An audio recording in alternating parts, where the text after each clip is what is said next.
La realidad es que siempre que hay anuncios se agitan los teléfonos, se agitan las consultas y más en este caso donde el presidente electo anunció que se va a derogar la ley de alquileres que fue modificada hace muy poquito, entró en vigencia el 18 del mes pasado la modificación. Esto tengamos en cuenta que es un anuncio netamente especulativo porque las consultas el primer día hábil después de la elección eran espero para alquilar, se puede modificar. Lo importante de aclarar es que el contexto normal de esto sería que el presidente lleve un proyecto al Congreso. Recordemos, recientemente reformada. Entró en vigencia modificación el 18 del mes pasado. ¿Cómo sería la derogación? El presidente debería enviar un proyecto al Congreso donde, siguiendo el proceso normal de sanción de una ley, el Congreso determine la derogación de esta norma y donde debería especificarse qué se restablece. Porque no es que al derogar una norma inmediatamente se restablece lo anterior, sino que eso específicamente tiene que estar aclarado en el proyecto. Sería muy raro que un Congreso donde los cambios fueron muy pocos, porque no hubo grandes cambios en la composición, si bien se ha variado, pero la mayoría de los votos sigue siendo similar a la mayoría anterior, apruebe esto rápidamente o sin un debate, pero no lo sabemos, o sea, no sabemos cómo se van a recomponer las lealtades después del 10 de diciembre, cuando sea el cambio. Pero en principio sería raro que a 2 meses de sanción de una norma se derogue.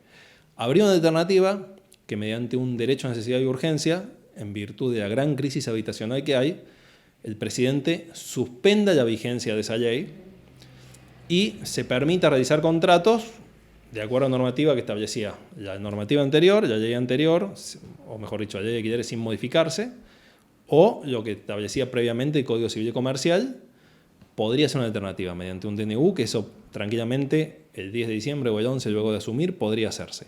Pero hoy es netamente todo especulativo. ¿Cuáles son las consecuencias inmediatas? Que hoy quien quiera alquilar un inmueble va a esperar y en consecuencia hoy tenemos menos oferta que antes de los anuncios, que ya era prácticamente inexistente. Así que esperemos, como hemos dicho muchas veces en cada entrevista, Cari, que hemos hecho, que haya definiciones y claridad conceptual. Personalmente, creo que la derogación y volver a la normativa anterior del Código Civil y Comercial puede ser mucho mejor para el mercado. ¿Por qué te digo el puede? Porque hay que ver en qué condiciones se restablece lo anterior. Porque si se restablece todo el statu quo 100% anterior de las modificaciones, había un artículo vigente a convertibilidad, que era prácticamente el único que quedaba la ley de convertibilidad, que impedía la indexación. Y en un contexto netamente inflacionario como vamos a tener, por el tiempo inmediato, porque esto por más buenas medidas que tome el próximo gobierno, va a haber mucho tiempo con inflación, esto mismo dijo el presidente electo, sin indexación sería muy difícil.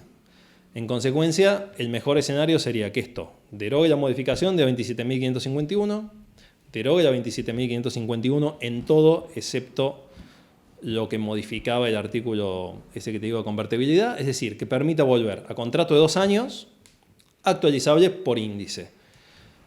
Y ahí personalmente ese índice debería especificarse, y esto es una opinión personal netamente, que no sea mayor a la inflación. Porque si no estaríamos en una situación donde quizás habría muchos inmuebles, pero el inquilino no podría pagarlo. Es decir, volver a la condición anterior que permita la indexación, pero controlándolo por inflación real. Creo que sería lo más justo para todas las partes, porque la situación actual es el nuevo índice, que reitero, entró en vigencia el 18 pasado, todavía no hay contratos que se estén actualizando, el 18 de octubre, que se estén actualizando de acuerdo a ese índice, pero con la inflación actual de este mes estaría dando casi un 30% menos que la inflación por semestre.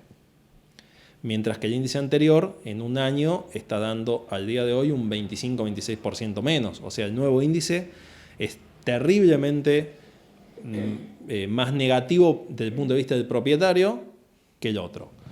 Muchos pueden decir, no, pero para el inquilino es más beneficioso. Y yo te digo que no, porque si no hay inmuebles en el mercado, no beneficia en nada a un inquilino que no tiene que alquilar.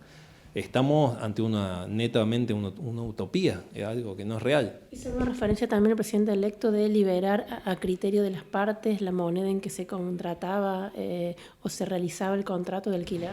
Sí, eso, la realidad es que lo que es comercial se usa mucho el contrato en dólares, Lo que es habitacional, en la época que la normativa permitía, hace varios años, hacerlo en cualquier moneda, eran muy pocos los contratos en dólares. Y habría que verse, porque ¿Es un riesgo?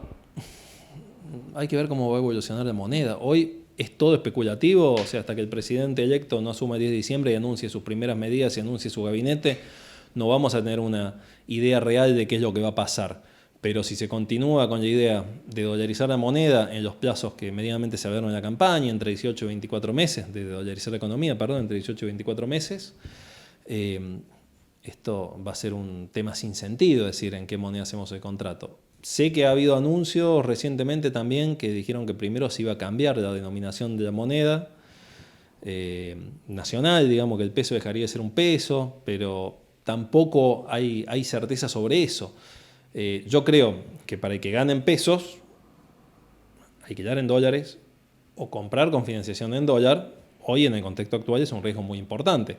Sucede cuando viene un cliente con inmuebles que tienen financiación en dólares, el asesoramiento que uno le da es, si tu ingreso no es en dólares o si tu ingreso no acompaña la variación del dólar, no te metas en una deuda en dólares. Pero es muy, muy especulativo. Yo creo que lo primero que hay que tener en claro es que la derogación va a llevar un proceso parlamentario que va a ser muy difícil de darse.